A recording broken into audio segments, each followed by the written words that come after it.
Mayroon ba kayong tirang soft drinks at sabon sa inyong bahay? Atin na nga itong lutuin dahil alam niyo bang pwede itong gawin? Hello mga bishi!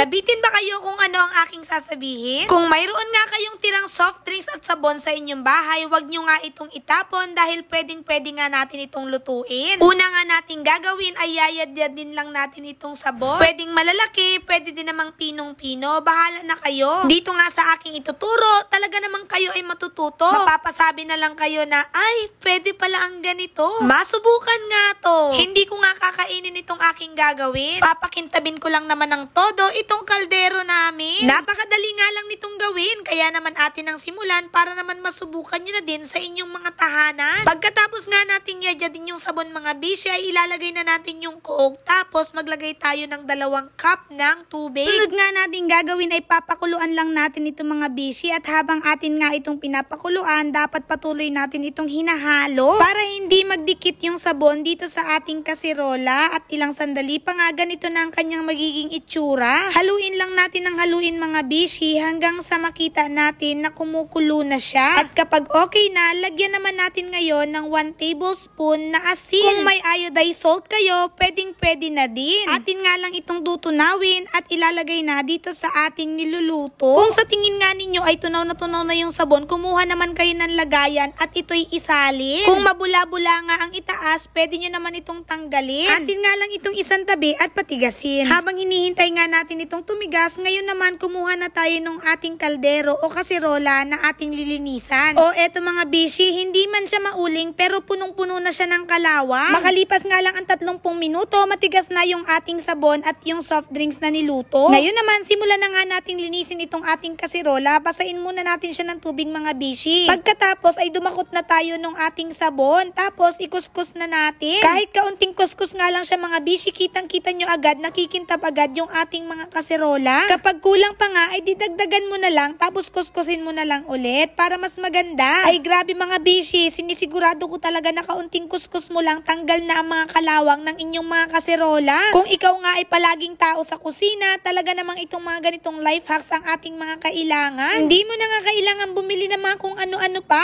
Itong sabon at coke lang natira ay pwedeng-pwede na. O diba, sa kaunting kuskus mo lang, kumintab na talaga ang ating kasirola. Para naman mapatunayan ko palalo sa inyo na epektibo talaga itong aking niluto, kumuha nga ako ng aming kaldero na hindi mauling pero puro gutim. Sa sobrang tagal ko nang nagasaing, hindi ko talaga kayang paputiin itong puwitan ng aming kaldero. Kaya ngayon susubukan ko nga ito. At kaunting kuskus nga lang mga bishi, tignan nyo. Mukha na ulit bago ang aming kaldero. Kaya naman wag ka nang magpatumpik-tumpik pa. Kung mayroon kang ang sabon at soft drink sa inyong tahanan, inyo na ding lutuin. Para nga ang ganito kakalawang na kaldero ay magmumukha na ulit bago. O, paano ba mga bishi? Hanggang dito na lang muna. Maraming salamat sa inyong patuloy na panonood. Paalam!